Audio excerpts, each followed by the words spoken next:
Hello everyone. तो चलिए आज का लेक्चर स्टार्ट करते हैं। तो आज से हम वेव ऑप्टिक्स स्टार्ट करने वाले हैं। देखो, इसके आगे हमने रे ऑप्टिक्स के अंदर law of reflection, law of refraction देख लिया था। अभी हम वेव ऑप्टिक्स में आगे बढ़ेंगे। सबसे बड़ा सवाल यही आता है कि भाई लाइट क्या है, पार्टिकल है या वेव है। अगर मैं आपको सवाल पूछूं कि लाइट क्या है, तो आपका आंसर क्या होगा कमेंट सेक्शन में जरूर बताना। क्या आप लाइट को पार्टिकल मानते हो? आप ऐसा मानते हो कि लाइट बहुत सारे छोटे छोटे पार्टिकल से बनी है, या फिर आप उसको वेव मानते हो? क्योंकि हमने इलेक्ट्रोमैग्नेटिक वेव्स में देखा था, हमने देखा था कि लाइट एक इलेक्ट्रोमैग्नेटिक वेव है ना। तो क्या माना जाए, लाइट को पार्टिकल नेचर से देखा जाए या फिर उसको वेव नेचर से देखा जाए, या फिर उसके पास दोनों नेचर है? क्या सोचोगे आप?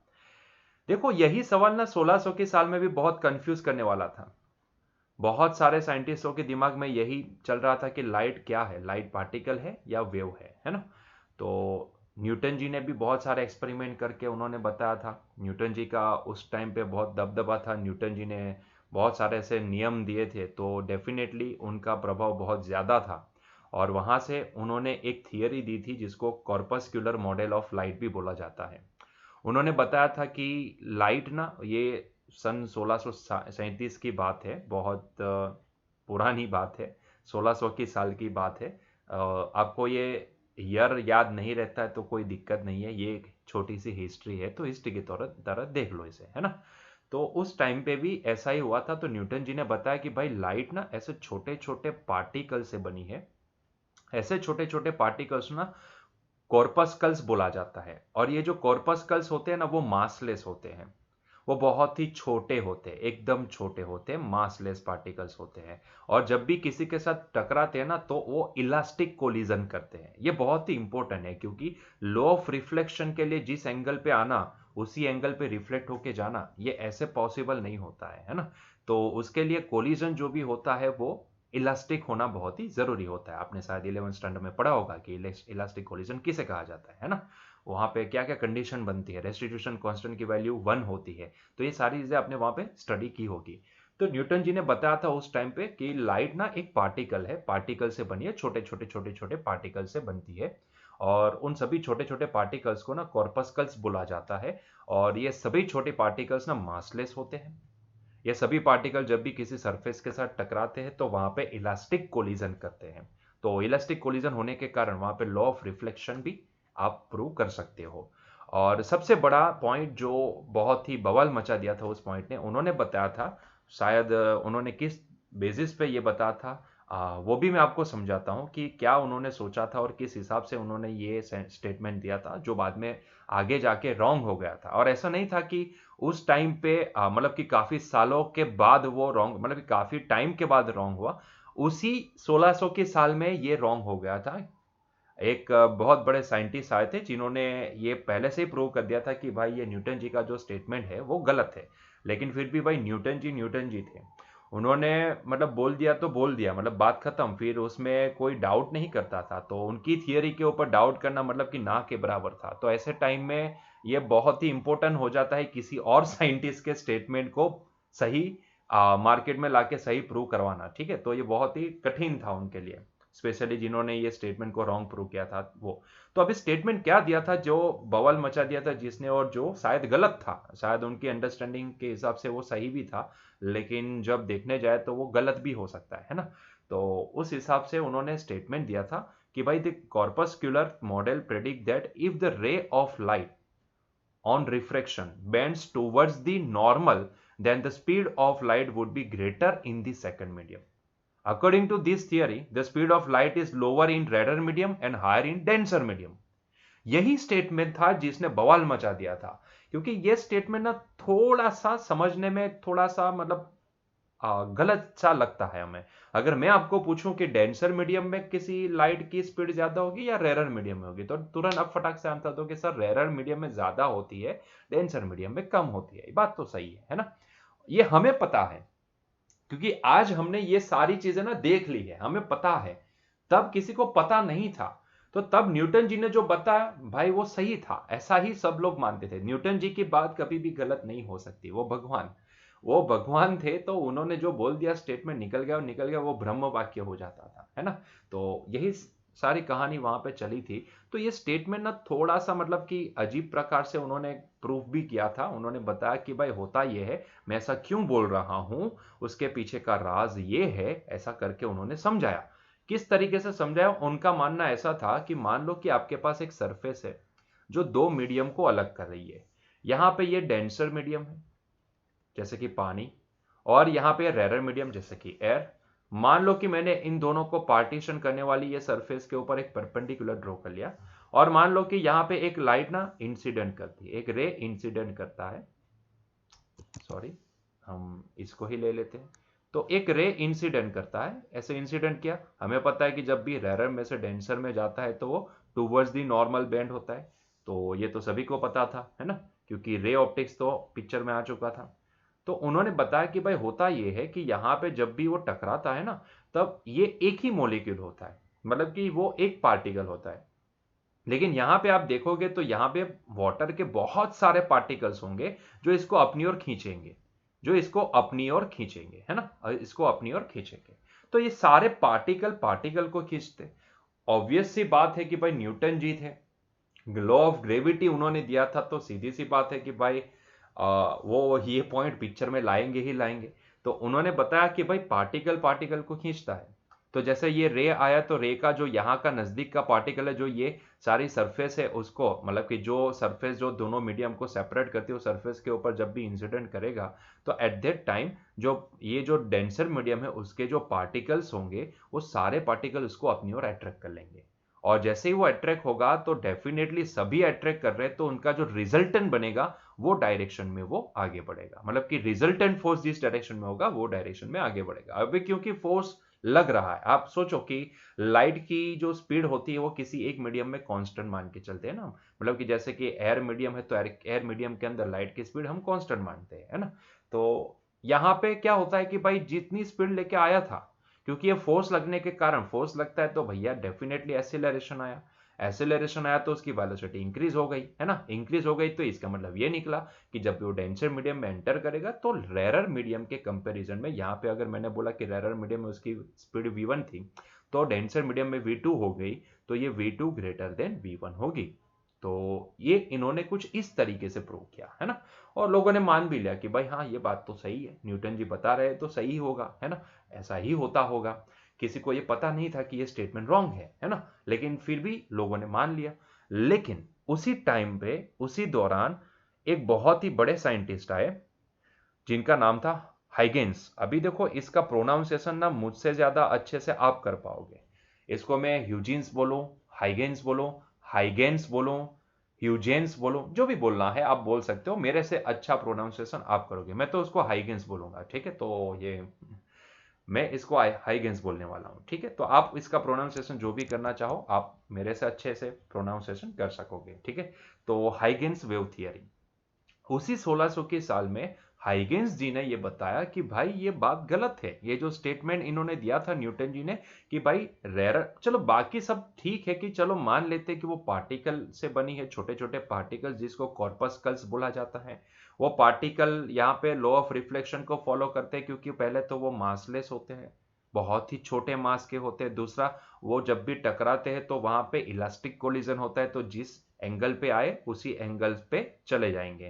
तो इसका मतलब ये हुआ कि रिफ्लेक्शन एंड रिफ्रैक्शन दोनों को वो फॉलो करेंगे। रिफ्रैक्शन में होता क्या है, तो उन्होंने बताया कि जो पार्टिकल्स का बीम ऐसे आता है जो दोनों सरफेस को सेपरेट करने वाली होती है, उसके ऊपर जब भी इंसिडेंट करते हैं तब डेंसर मीडियम वाले पार्टिकल ना इसको खींच लेते हैं अपने ओर, और सभी अलग अलग डायरेक्शन में फोर्स लगाते हैं, तो उसका जो नेट फोर्स लगता है उस डायरेक्शन में वो पार्टिकल आगे बढ़ने लगता है। और क्योंकि वहां पे जितनी वेलोसिटी लेके आया था, फोर्स लगने के कारण एसिलरेशन लगा, तो उसकी वेलोसिटी चेंज हो गई। और हुआ ये कि डेंसर मीडियम में जब भी दाखिल हुआ तब उसकी जो वेलोसिटी निकली वो रेरर मीडियम से ज्यादा निकली। मतलब कि यहाँ पे ऐसा माना जाता है कि डेंसर मीडियम में उनकी जो स्पीड होती है वो रेरर मीडियम से ज्यादा होती है। ये स्टेटमेंट ना हाइगेंस जी को कुछ समझ में नहीं आ रहा था। समझ में नहीं आ रहा था ऐसा नहीं है, समझे थे, उनको पता था सब कुछ, लेकिन उनके दिमाग में फिट नहीं हो रहा था। उनका जो रिजल्ट बोल रहा था, उनका जो तजुर्बा बोल रहा था, वो ऐसा बोल रहा था कि भाई लाइट जब भी रेरर में से डेंसर में जाती है तो वो उसकी स्पीड कम हो जाती है, ना कि बढ़ेगी। वो कम होनी चाहिए, है ना। तो this theory explains the phenomena of reflection and refraction, and it predicts that on refraction if the wave bends towards the normal, then the speed of light would be less in the second medium.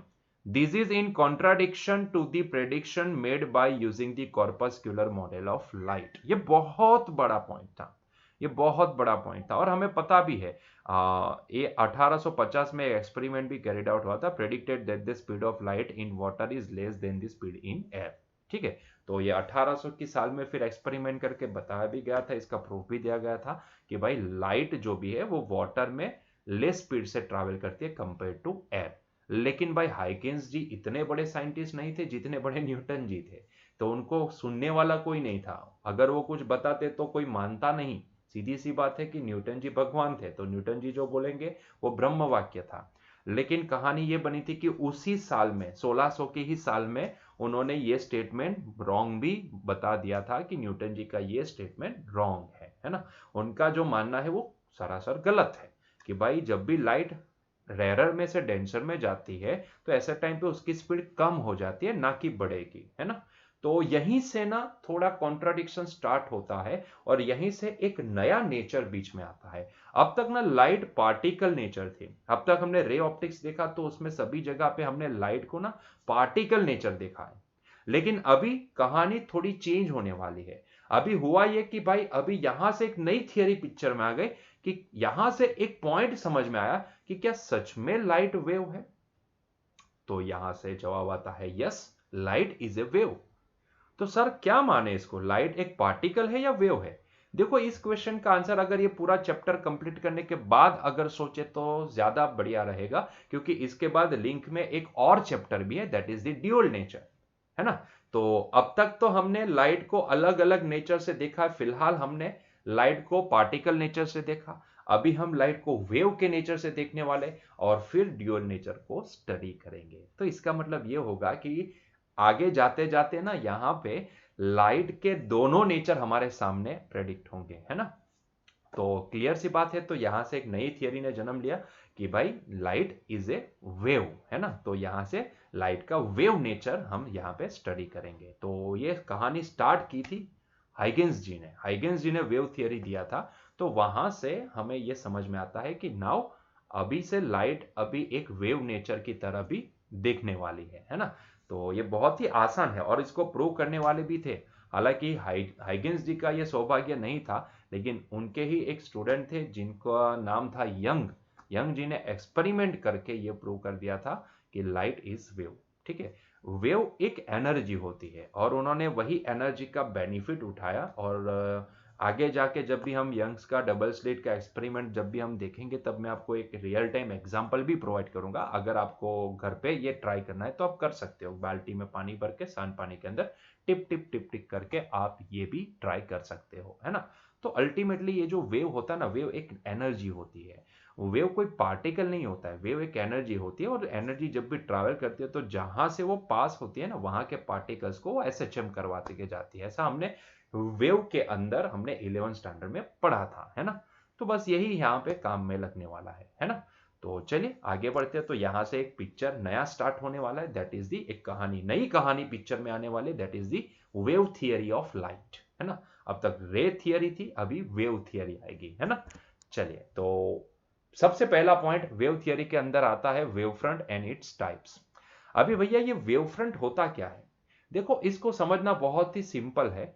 आपने बहुत बार ये शायद reality में भी experiment किया होगा या फिर कई बार जानबूझ के भी किया होगा। आपने कभी देखा है कि एक सांड पानी के अंदर, अगर पानी के अंदर मतलब पानी कहाँ कहीं पे भी हो सकता है, पानी तालाब का हो सकता है, पानी नदी का हो सकता है, पानी स्विमिंग पूल का हो सकता है, पानी बाल्टी के अंदर भरा हो सकता है, पानी टंकी का हो सकता है, कोई भी हो सकता है।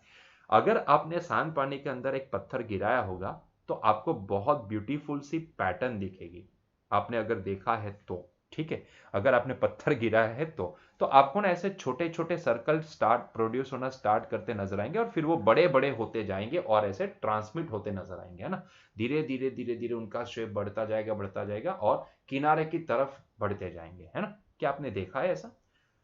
हाँ, तो अल्टीमेटली वो वेव्स होते हैं, है ना, जिसको हम वेव्स बोलते हैं। तो जैसे हम सांड पानी के अंदर पत्थर को गिराते हैं तो वहां से वेव्स स्टार्ट होते हैं, वेव्स इनिशिएट होते हैं और धीरे धीरे धीरे धीरे वेव्स किनारों की तरफ आगे बढ़ते जाते हैं और वो सर्कल बड़ा होता जाता है ना। आपने देखा होगा ये, है ना, आपने अगर एक्सपेरिमेंट किया है तो आपने ये रियलिटी में देखा होगा और ये ऐसा होता भी है।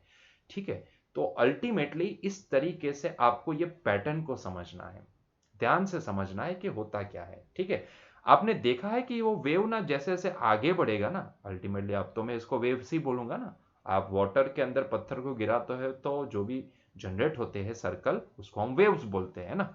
तो every point on this surface starts oscillating with time, hence at any instant the surface would show circular ring on which the disturbance is maximum।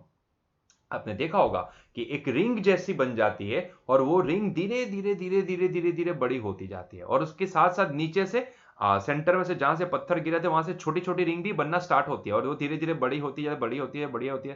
तो एक बड़ी हो गई तो बीच में से नीचे से तीसरी एक, नीचे से छोटी सी एक बन जाएगी। तो इस तरीके से मतलब कि आगे बढ़ती जाती है वो रिंग। आपने देखा होगा कि वो जो रिंग बनती है ना, वो रिंग के शेप में, वो रिंग के ऊपर जितने भी पार्टिकल्स होंगे ना, वो सारे इक्वल मैग्नीट्यूड के होंगे, मतलब कि सारे एक ही फेज पे ऑसिलेट करते नजर आएंगे, है ना। इसीलिए आपको ना उसमें अगर बम्प दिख रहा है तो बम्प दिखेगा, है ना। आपने देखा होगा, ये चीज नोटिस करना। अगर नहीं हो रहा है तो एक बार पानी बाथरूम में जाओ, वहां पे बाल्टी उठाओ, उसके अंदर पानी भरो, उसको शांत होने दो और फिर उसके अंदर कुछ गिराओ, पत्थर गिराओ और देखो कि जो ऐसे रिंग बन रही है, वो रिंग के ऊपर जितने भी पार्टिकल्स आते हैं वो सारे ना एक ही सेम फेस पे, एक ही एम्पलीट्यूड पे होंगे, एक ही एम्पलीट्यूड पे होंगे।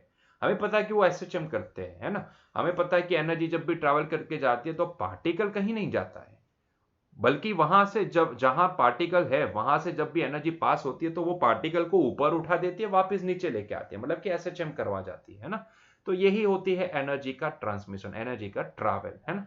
तो आपको यहां पे भी ऐसा ही दिखेगा। तो यहां पे कहानी ये बनती है कि all points on such a circle are oscillating in phase because they are at the same distance from the source. Such a locus of points which oscillate in phase is called a wavefront. Thus, a wavefront is defined as a surface of constant phase. तो जो आपको ring बनती नजर आई ना भाई, उसी को wave front बोला जाता है, जिसको वेव का फ्रंट बोला जाता है, मतलब कि वो आगे बढ़ता है ना। वही सर्कल आपको बड़ा होता नजर आता है, मतलब कि वही तो आगे बढ़ती है, वही रिंग आपको बड़ी होती जाती है, मतलब कि आगे बढ़ती नजर आ रही है ना। उसी को वेव फ्रंट बोला जाता है, उसी को वेव फ्रंट बोला जाता है ना। तो वेव फ्रंट है क्या? वेव का फ्रंट। वेव का फ्रंट मतलब कि जहां से आपको वेव मतलब कि ट्रैवल करता नजर आए, उसको वेव फ्रंट बोला जाता है ना। तो अल्टीमेटली ऐसे पॉइंट से बना सर्कल, ऐसे पॉइंट से बनी रिंग या ऐसा लोकस ऑफ पॉइंट्स जो सारे पॉइंट इन फेज हो, मतलब कि सभी का फेज सेम हो, सभी सेम फेज पे ऑसिलेट करते नजर आए, उसी को बोला जाता है वेव फ्रंट। मतलब कि जो आपको रिंग देखने को मिलती है उसी को वेव फ्रंट बोला जाता है ना। तो वेव फ्रंट एक ऐसी सरफेस होगी जिसपे आए हुए सभी पार्टिकल कांस्टेंट फेज वाले होंगे, मतलब कि सभी का फेज सेम होगा और ये आपको परफेक्ट सर्कल जैसा दिखेगा, है ना। मतलब कि हर एक पार्टिकल जो रिंग बनेगी ना, उसके ऊपर के जितने भी पार्टिकल है उन सबका सेंटर से आप डिस्टेंस देखोगे, आप यहाँ पे रेड कलर को देखो, सारे पार्टिकल का आप सेंटर से डिस्टेंस देखोगे तो आपको सेम नजर आएगा, आपको सेम नजर आएगा। They are at the equal distance from the centre, ठीक है। तो इसको बोला जाता है wave front. The speed with which the wave front moves outward from the source is called the speed of wave. मतलब कि जिस तेजी से ये वेव फ्रंट आगे बढ़ते हैं, मतलब कि सोर्स से अवे आउटवर्ड डायरेक्शन में बढ़ते हैं, उस स्पीड को बोला जाता है स्पीड ऑफ वेव। मतलब कि वेव उतनी तेजी से जाता है ऐसा हम मान सकते हैं। The energy of the wave travels in a direction perpendicular to the wave front। मतलब कि ये जो वेव फ्रंट बनते हैं वो तो डेफिनेटली सर्कुलर बने, है ना, लेकिन उनके परपेंडिकुलर डायरेक्शन में हम वेव की डायरेक्शन है ऐसा हम मान सकते हैं। जैसे कि ये वाली परपेंडिकुलर डायरेक्शन देखो, तो आप देखोगे तो आपको क्लियरली दिखेगा कि देखो ये वेव फ्रंट के परपेंडिकुलर है। वेव फ्रंट के परपेंडिकुलर, ये वेव फ्रंट के परपेंडिकुलर, ये भी, ये भी, ये भी, तो सभी देखो वेव फ्रंट के परपेंडिकुलर है। तो यही तो होता है, वेव फ्रंट के परपेंडिकुलर जो भी डायरेक्शन आती है इसी को तो हम वेव की डायरेक्शन बोलते हैं, है ना, इसी को हम वेव की डायरेक्शन बोलेंगे, मतलब कि वेव इस डायरेक्शन में है ऐसा हम बोल सकते हैं। जैसे यहाँ पे भी देखोगे तो परपेंडिकुलर, आपको परपेंडिकुलर दिखेगा, यहाँ पे देखोगे तो यहाँ पे भी परपेंडिकुलर दिखेगा, ठीक है। तो यहाँ पे direction of wave is always perpendicular to the wave front होती है। Line perpendicular to the wave front and indicating the direction of propagation of wave is called the ray, hence the wave front and ray are perpendicular. बहुत ही simple point है, line perpendicular to the wave front, मतलब कि wave front के perpendicular अगर कोई line draw की जाए जो परपेंडिकुलर हो वेव फ्रंट के, तो उस लाइन को जो जो लाइन दिखाती हो उस डायरेक्शन में वेव की डायरेक्शन, है ना, जो दिखाती हो वेव की डायरेक्शन, ऐसी लाइन को बोला जाता है रे। सो अल्टीमेटली होता यह है कि ray is always perpendicular to the wave front, है ना। तो रे हमेशा वेव के परपेंडिकुलर, सॉरी, वेव फ्रंट के परपेंडिकुलर होता है ना। तो रे किसे बोलेंगे हम यहाँ पे, ऐसी लाइन कि जो direction of propagation of wave दिखाए और जो वेव फ्रंट के परपेंडिकुलर हो, उस लाइन को हम बोलेंगे रे। तो ray is always perpendicular to the wave front होता है। अगर हमारे पास ऐसा पॉइंट सोर्स है तो उसकी वेव फ्रंट कैसी नजर आएगी, तो उसकी वेव फ्रंट आपको ऐसे सर्कुलर नहीं, यहां पे दिखाने के लिए सर्कुलर है ना, लेकिन वो 3D में अज्यूम करेगा तो आप इसको स्फेरिकल मानोगे, तो ये एक स्फीयर की तरह दिखेगी, ये छोटा स्फीयर, फिर वही स्फीयर आपको बड़ा होता नजर आएगा, फिर वही स्फीयर आपको और बड़ा होता नजर आएगा। यहां पे क्या है कि 2D में हमने ड्रॉ किया है, तो आपको ये पॉइंट सोर्स जो भी होगा, ये पॉइंट सोर्स का जो वेव फ्रंट नजर आएगा वो वेव फ्रंट आपको सर्कुलर नजर आएगा, लेकिन अगर 3D में सोचोगे तो वो एक स्फेरिकल नजर आएगा, है ना। अगर कहीं पे इनफाइनाइट पे, इंफिनिटी पे कोई सोर्स पड़ा है तो हमें पता है कि उसके जो रेज निकलते हैं वो सारे रेज ना पैरेलल होते हैं, तो उनका जो भी वेव फ्रंट आएगा वो आपको ना ऐसे प्लेन की तरह दिखेगा। वेव फ्रंट रेज के परपेंडिकुलर होते हैं, अभी ही हमने ये स्टेटमेंट देखा है ना, ray is perpendicular to the wave front, तो wave front is perpendicular to the ray. तो अगर ये रे की डायरेक्शन है तो उसके परपेंडिकुलर जो भी प्लेन बनेगा उसी को हम वेव फ्रंट बोलेंगे। So for the source which is at the infinity the wave front will be plane, है ना, wave front will be this plane will act as a, this plane will act as a wave front for source at infinity। उसी तरीके से अगर मेरे पास एक line source है जैसे कि ट्यूबलाइट, तो ट्यूबलाइट के केस में हमें उसका वेव फ्रंट कैसा नजर आएगा, तो ऐसा सिलेंडर नजर आएगा, और यही सिलेंडर धीरे धीरे बड़ा होता आपको नजर आएगा, आपको धीरे धीरे बड़ा होता नजर आएगा। तो एक लाइन सोर्स के लिए उसका वेव फ्रंट कैसा बनता है, तो उसका वेव फ्रंट एक सिलिंड्रिकल बनता है ना। क्लियर हुआ। तो ये वेव फ्रंट क्या होता है, वेव का फ्रंट जो आपको रिंग दिखती है और वो धीरे धीरे बड़ी होती जाती है, ठीक है, तो उसी को वेव फ्रंट बोला जाता है। लेकिन आपने देखा होगा कि सिर्फ एक रिंग यहाँ पे आपको नहीं दिखती है, बहुत सारी रिंग यहाँ पे प्रोड्यूस होती नजर आती है ना, बहुत सारी रिंग्स आपको मिलती है, और धीरे धीरे धीरे धीरे वो बड़ी होती भी नजर आती है ना। तो सिर्फ एक रिंग प्रोड्यूस नहीं होती है, बहुत सारी रिंग प्रोड्यूस होती है। इसका मतलब ये होता है कि सिर्फ एक वेव फ्रंट नहीं होता है, बहुत सारे वेव फ्रंट बनते जाते हैं, है ना। तो सवाल ये निकल के आता है, तो फिर ये वेव फ्रंट बनते कैसे हैं, है ना। क्वेश्चन तो ये आता है ना, क्योंकि हमें जब भी आपने ऐसा एक्सपेरिमेंट किया हो तो आपने देखा होगा कि आपको सिर्फ एक रिंग नजर नहीं आती, एक से ज्यादा रिंग नजर आती है ना, मतलब कि एक से ज्यादा वेव फ्रंट हमें पिक्चर में दिखते हैं। तो ये वेव फ्रंट बनते कैसे होंगे, है ना, सवाल तो आता है। तो इसका जवाब भी देते हैं। तो इसका जवाब एक्चुअली मैं नहीं दे रहा हूं, हाइगेंस जी का प्रिंसिपल दे रहा है। हाइगेंस जी ने बताया था कि ये वेव फ्रंट बनते कैसे है ना, उन्होंने प्रिंसिपल दिया था ये वेव फ्रंट कैसे बनते हैं, है ना। तो ध्यान से सुनिएगा, उनका प्रिंसिपल क्या था। उनका प्रिंसिपल ये कहता है कि भाई यहां पे हमारा पॉइंटर कहां गया, ये रहा, okay. Every point or particle of wavefront behave as a independent secondary source and emits by itself secondary spherical waves। ये जो spherical wave जो emit करता है ना, इसको wavelets बोला जाता है। अगर उसको मैं नामकरण दूं तो उसको wavelets बोला जाएगा, ठीक है, यहां पे लिखा है। After a very small time interval, the surface tangential to all such secondary spherical wavelets give the position and shape of new wavefront। कुछ समझ में आया, कुछ पल्ले पड़ा, नहीं पड़ा, ठीक है। तो चलो समझाते हैं। मान लो कि ओरिजिन से एक वेव फ्रंट बना, ये वाला, ठीक है, आपको दिख रहा है ये F1 से F2, वैसे तो है ये पूरा सर्कल, लेकिन हम सिर्फ उसके इतने हिस्से को देखेंगे, है ना। तो ये जो F1 से F2 ये जो इतना पोर्शन दिख रहा है, ये एक वेव फ्रंट बना, मतलब कि पूरी एक रिंग बनी थी, उसमें से हम सिर्फ इतना हिस्सा देख रहे हैं, है ना। तो ये एक हमारे लिए वेव फ्रंट है, ठीक। अभी हाइगेंस जी का मानना ऐसा है कि भाई ये जो आपका वेव फ्रंट बन रहा है ना, पहला वेव फ्रंट जो बना, वो वेव फ्रंट के ऊपर जितने भी पार्टिकल्स है, जितने भी पार्टिकल्स है, each and every particle will act as a secondary source. मतलब कि यहां पे हमने एक ए लिया, दूसरा बी लिया, तीसरा सी लिया, सिर्फ आप तीन नहीं ले सकते, बहुत सारे, इसके बाजू में अगर कोई है, उसके बाजू में कोई है, उसके बाजू में, तो जितने भी पार्टिकल्स होंगे वो सभी पार्टिकल सोर्स का काम करेंगे, है ना। तो पहले क्या था, हमने डिस्टरबेंस पैदा किया, हमने एक पत्थर फेंका तो उससे डिस्टरबेंस पैदा हुआ, और डिस्टरबेंस पैदा होने के कारण ये पहला वेव फ्रंट बना।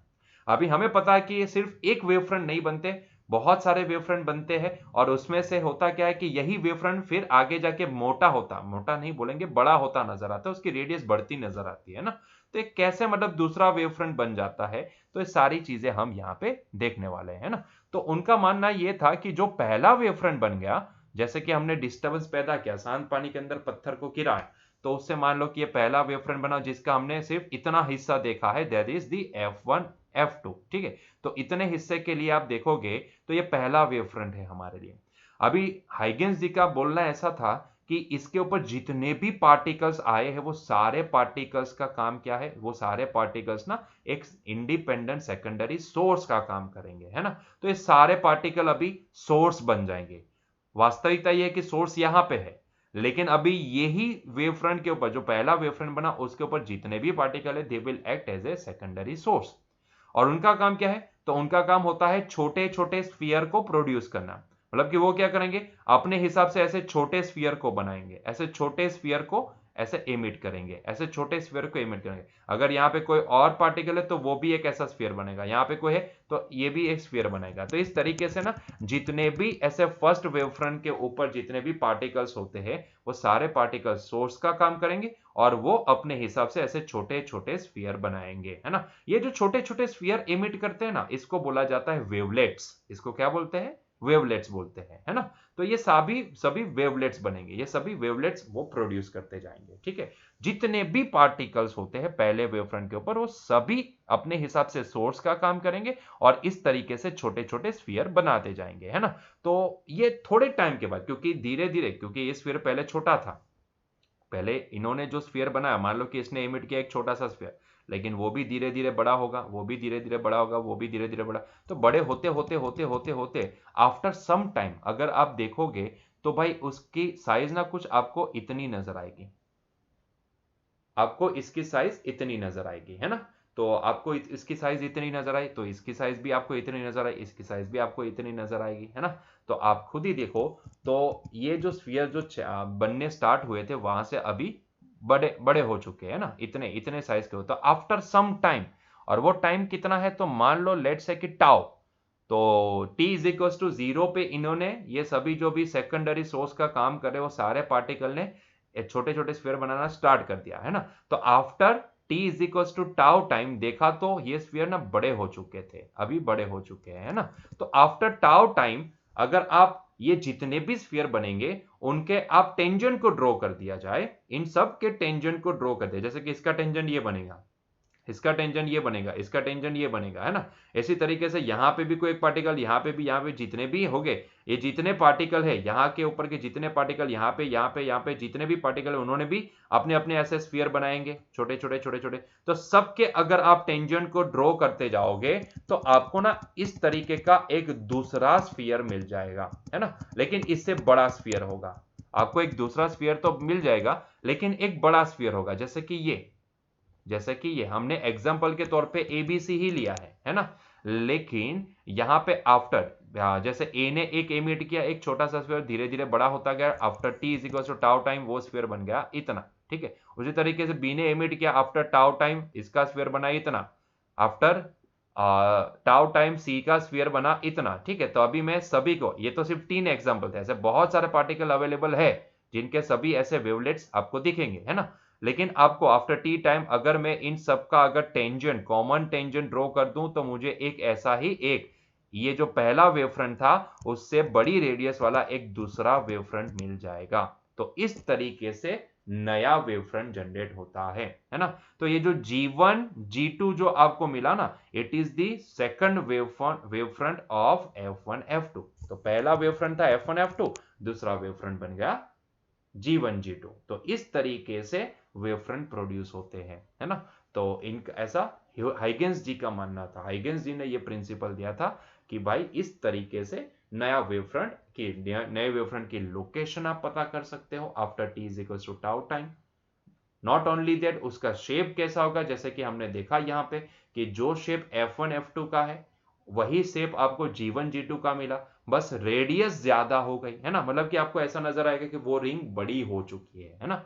तो बस यही उनका प्रिंसिपल था। तो ये इस तरीके से कुछ बनते हैं, मतलब कि हर एक पार्टिकल सोर्स का काम करते हैं, वो अपने हिसाब से छोटे छोटे स्फीयर को बनाना स्टार्ट करते हैं, जिसको वेवलेट्स बोला जाता है। वो sphere after t equal to tau time जितने बड़े हो जाते हैं, एट दैट टाइम अगर आप एक टेंजेंट, कॉमन टेंजेंट ड्रॉ करोगे जो सबको कवर कर ले, सभी वेवलेट्स को कवर कर ले, तो ऐसे केस में यहां पे आपको नया वेव फ्रंट का लोकेशन एंड शेप आपको मिल जाएगा। ठीक है, तो इस तरीके से आप ये पता कर सकते हो, है ना। तो सवाल ये निकलता है कि how to get new wave front using the Huygens principle. तो अभी फिलहाल हमने देख लिया था, उसी तरीके से आप दोबारा भी देख सकते हो। यहाँ पे सारी यही कहानी चल रही है कि भाई कैसे आप इसको बना सकते हो। अगर आपको 2 मार्क्स में पूछा जाता है तो आप इसको एक एग्जाम्पल देके समझा सकते हो, है ना। तो आप यहाँ पे कोई भी एक एग्जाम्पल लेके समझा सकते हो। जैसे कि मान लो कि मेरे पास ये पहला वेव फ्रंट है F1 F2 at t is equal to 0 time. हमने देखा तो यहाँ का A1 B1 C1 यहाँ पे सारी इंफॉर्मेशन लिखी है, आप उसको देखते जाओगे, कोई प्रॉब्लम नहीं है। ठीक है, तो जैसे कि हमने बताया कि F1 F2 it is the first wave front, और हमें पता है कि नया वेव फ्रंट कौन सी डायरेक्शन में मिलेगा। तो वेव फ्रंट से हमें परपेंडिकुलर डायरेक्शन में रे की डायरेक्शन मिलती है, जो दिखाती है वेव की प्रोपोगेशन की डायरेक्शन। तो उस हिसाब से देखने जाए तो A1 से ये डायरेक्शन, B1 से ये डायरेक्शन, C1 से ये डायरेक्शन, D1 से, मतलब कि लेफ्ट टू राइट वाली डायरेक्शन होगी वेव फ्रंट मिलने की डायरेक्शन, मतलब कि वेव की प्रोपोगेशन की डायरेक्शन, है ना। क्लियर हुआ यहां तक? ठीक है, अभी according to the Huygens principle, Huygens ji ने बताया था कि भाई यहाँ पे फर्स्ट वेव फ्रंट के ऊपर जितने भी पार्टिकल्स होंगे वो सारे इंडिपेंडेंट सेकेंडरी सोर्स का काम करेंगे, है ना। उसमें से हम कुछ पार्टिकल्स को पसंद कर लेते हैं, जैसे कि A1 है, B1 है, C1 है, D1 है। वैसे तो है बहुत सारे फैमिली, है ना, बहुत सारे पार्टिकल्स है, लेकिन उसमें से हमने कंसीडर सिर्फ 4 को देखा, हमने सिर्फ 4 को ऑब्जर्व किया। तो हमें हमें पता है कि भाई जो देखो वेव की जो डायरेक्शन होती है वो हमें यहाँ पे रे की डायरेक्शन से पता चलती है। दूसरा, वेव की वेलोसिटी हमेशा कांस्टेंट होती है, ये भी हमें पता है। तो अगर at t is equal to 0 time पे यहां पे हम देखें तो ये सारे पार्टिकल्स जो भी सोर्स का काम करते हैं वो यहां से अपने हिसाब से अपने वेवलेट्स इनिशिएट करना, वेवलेट्स मतलब कि छोटे छोटे स्फीयर, है ना। तो वेवलेट्स बनाना स्टार्ट करते हैं at t is equal to 0 time. क्योंकि वेव का प्रोपोगेशन कांस्टेंट वेलोसिटी से होता है, तो after t is equal to tau time definitely इन्होंने v into tau distance travel किया होगा, है ना। v इंटू टाउ, भाई कांस्टेंट वेलोसिटी है ना, तो वेलोसिटी, अच्छा, v is equal to travel distance upon time होता है। ये कांस्टेंट वेलोसिटी का पॉइंट है, इसलिए अगर कांस्टेंट एक्सीलरेशन वाली मोशन होती तो कहानी और हो जाती, है ना। लेकिन ये कांस्टेंट वेलोसिटी वाली मोशन है, तो यहाँ पे हम लिख सकते हैं v is equal to D by T. तो d इज इक्वल टू क्या लिख सकते हैं, v इंटू टी लिख सकते हैं ना, सीधी सी बात है ना। तो मुझे इतना समझ में आता है कि अगर t is equal to 0 time पे इन्होंने वेवलेट्स बनाना स्टार्ट किया, तो after t is equal to tau time मैं ये बोल सकता हूं कि ये वेवलेट्स ना बड़े होते होते होते होते कहां तक ट्रैवल कर चुके हैं, v इंटू टाउ जितना डिस्टेंस, है ना, v इंटू टाउ जितना डिस्टेंस ट्रैवल कर, मतलब कि अगर मैं A1 के लिए बोलूं तो यहां से निकला हुआ जो वेवलेट्स है वो यहां तक पहुंचा होगा। B1 की बात करो तो यहां तक, C1 की बात करो तो यहां तक, D1 की बात करो तो यहां तक। तो इस तरीके से आप ये वेवलेट्स को देख सकते हो। और हमें पता है कि after t is equal to tau time जो भी यहाँ पे वेवलेट्स की हमें मतलब की साइज मिल रही है, उन सबका एक कॉमन टेंजेंट ड्रॉ कर दिया जाए तो वही होगा हमारा नेक्स्ट वेव फ्रंट, है ना। नेक्स्ट वेव फ्रंट की लोकेशन एज वेल एज उसका शेप। तो ये G1 G2 जो भी है वो हमारे लिए क्या होगा, नेक्स्ट वेव फ्रंट होगा, है ना। तो उसकी लोकेशन क्या होगी, पहले वेव फ्रंट से after T is equal to tau time, तो after T is equal to tau time वो कितने डिस्टेंस पे बनेगा, v इंटू टाउ डिस्टेंस पे बनेगा, है ना। दूसरा वेव फ्रंट कहां बनेगा, v इंटू टाउ डिस्टेंस पे बनेगा। उसका शेप कैसा होगा, तो आप देख सकते हो F1 के पैरेलल G1 G2 के बराबर होगा, है ना। तो सीधी सी बात है। तो इस तरीके से आपको नया वेव फ्रंट मिलता है यूजिंग दी हाइगेंस प्रिंसिपल, ठीक है। तो यह हाइगेंस जी का मानना था। अभी ऐसा नहीं था कि हाइगेंस जी की थियरी मतलब कि 100% सही थी। There is a limitation of Huygens principle. Huygens ji ने जो प्रिंसिपल दिया था उसमें भी लिमिटेशन थे। लिमिटेशन सबसे बड़ा ये था, शायद आपको ये सवाल आना चाहिए लेकिन आपको नहीं आया, वो आपकी कम नसीबी है। ये सवाल होना बहुत ही जरूरी है।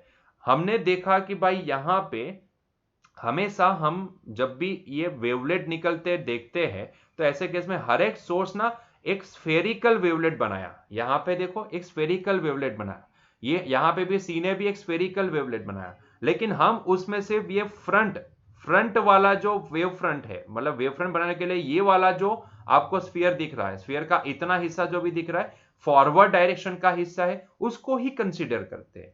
भाई बैकवर्ड डायरेक्शन वाले हिस्से को हम यहां पे कंसीडर नहीं करते हैं। ऐसा क्यों? देखो अगर वेव फ्रंट ये डायरेक्शन में बन रहा है तो बैकवर्ड डायरेक्शन में भी तो बनना चाहिए। टेंजेंट जैसे फॉरवर्ड डायरेक्शन में दिख रहा है तो उसी तरीके से आपको यहां पे बैकवर्ड डायरेक्शन में भी तो नजर आएगा, है ना। ये वेव फ्रंट बनता है तो वेव फ्रंट जिस डायरेक्शन में बनता है उसके अपोजिट डायरेक्शन में भी आप देखो एक बैकवर्ड डायरेक्शन में भी एक आपको वेव फ्रंट नजर आना चाहिए, है ना। लेकिन ऐसा होता नहीं है। आपने महसूस भी किया होगा कि जब भी आप पत्थर को पानी में फेंकते हो तो आपको ना वो जो आपको रिंग नजर आती है वो रिंग फॉरवर्ड डायरेक्शन में आउटवर्ड डायरेक्शन में बढ़ती नजर आती है, ना कि आउटवर्ड एंड बैकवर्ड दोनों डायरेक्शन में। ऐसा कभी नहीं होता है। ऐसा कभी नहीं होता कि धीरे धीरे धीरे धीरे वो मोटी भी होती जाती है और कुछ एक बैकवर्ड डायरेक्शन में भी ऐसे आती जाती है ना। तो एक छोटी होती जाती है एक बड़ी होती है, ऐसे दोनों दिखते हैं, ऐसा नहीं होता है। बैकवर्ड डायरेक्शन में छोटी होने वाली आपको नहीं दिखेगी, आपको सिर्फ बड़ी होती हुई नजर आती है ना। तो इसका मतलब ये होता है कि बैकवर्ड डायरेक्शन में भी वेवलेट का स्फेरिकल पोर्शन तो है, बैकवर्ड डायरेक्शन में भी हम यहाँ पे टेंजेंट ड्रॉ कर सकते हैं। फिर भी हम यहाँ पे बैकवर्ड डायरेक्शन में कोई वेव फ्रंट नहीं बताते हैं, है ना।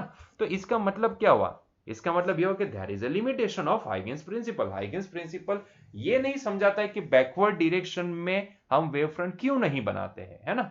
तो इसका पीछे का रीजन क्या है, हालांकि ये आंसर हाइगेंस जी के पास भी नहीं था। हाइगेंस जी ने बताया था कि in the direction of wave propagation हमें वेव फ्रंट मिलता है, तो उसके अपोजिट डायरेक्शन में नहीं मिलता है, सीधा सा पॉइंट होता है ना। तो उन्होंने बताया था, उन्होंने इतना बताया था कि भाई amplitude of such secondary wavelets is maximum in the forward direction and zero in the backward direction, है ना। क्योंकि ये तो रिजल्ट ही बताता है कि आप अगर किसी शांत पानी के अंदर पत्थर को गिराओगे तो आपको रिंग ना फॉरवर्ड डायरेक्शन में ही बढ़ती नजर आती है, बैकवर्ड डायरेक्शन में रेडियस छोटी होती नजर नहीं आती है आपको, है ना। तो ये तो सीधा हमें रिजल्ट से पता चलता है। तो हाइगेंस जी ने ये तो बता दिया था कि भाई फॉरवर्ड डायरेक्शन में ही हमें वेवलेट्स नजर आते हैं, बैकवर्ड डायरेक्शन में उनकी इंटेंसिटी जीरो नजर आती है। लेकिन इसका रीजन क्या, ये प्रूव नहीं कर पाए थे। इसका आंसर उनके पास भी नहीं था, लेकिन इसका आंसर दिया था किरचॉफ जी ने। किरचॉफ जी ने बताया था, किरचॉफ जी ने बताया था, देखिए ये इनकी जो लिमिटेशन थी ना, ये इनके प्रिंसिपल की कि जो वो समझा नहीं पा रहे थे कि भाई क्यों ऐसा होता है कि भाई हमें बैकवर्ड डायरेक्शन में इंटेंसिटी जीरो मिलती है, what is the reason behind it. तो इसका रीजन ना किरचॉफ जी ने अच्छे से समझाया था। किरचॉफ जी ने क्या बताया था, यहां पे ध्यान से समझिए। तो किरचॉफ जी ने बताया था कि intensity of the secondary wave proportional to the terms 1 plus cos square theta by 2। होता यह है कि इंटेंसिटी ऑफ सेकेंडरी वेव, जो सेकेंडरी वेव फ्रंट बनती है उसकी जो इंटेंसिटी, वेव की जो इंटेंसिटी होती है वो सीधी प्रोपोर्शनल होती है 1 plus cos square theta by 2 terms से, है ना। तो इसके सीधी प्रोपोर्शनल होती है इंटेंसिटी, इसके सीधी प्रोपोर्शनल होती है। जहां पे ये थीटा क्या है, तो theta made by the wave front to the direction of propagation. तो ये जो थीटा है वो एंगल है वेव फ्रंट एंड प्रोपोगेशन की डायरेक्शन के बीच का, है ना। तो इंटेंसिटी जो भी होती है वेव फ्रंट की वो 1 plus cos square theta by 2 के सीधे प्रोपोर्शनल होती है, और जिसमें थीटा जो भी होता है it is the angle between wave front and the direction of propagation. अभी सीधी सी बात है कि in the direction of propagation theta is equal to 0 हो जाएगा, मतलब कि जिस डायरेक्शन में प्रोपोगेशन हो रहा है उसी डायरेक्शन में वेव फ्रंट है ना, उसी डायरेक्शन में वेव फ्रंट मिलेगा। तो ऐसे केस में थीटा 0 हो जाएगा। और अगर थीटा 0 होता है तो यहां पे हमें पता है कि भाई थीटा 0 मतलब कि cos square 0 maximum value, cos 0 maximum होता है 1, तो cos स्क्वायर 0 भी 1 होगा, तो 1 + 1 मतलब कि मैक्सिमम वैल्यू हमें मिलेगी, दैट इज 2। और हमें पता है कि intensity is directly proportional to this term will be maximum. अगर ये टर्म हमें मैक्सिमम आंसर देती है तो डेफिनेटली इंटेंसिटी भी क्या होगी उस टाइम पे, मैक्सिमम होगी।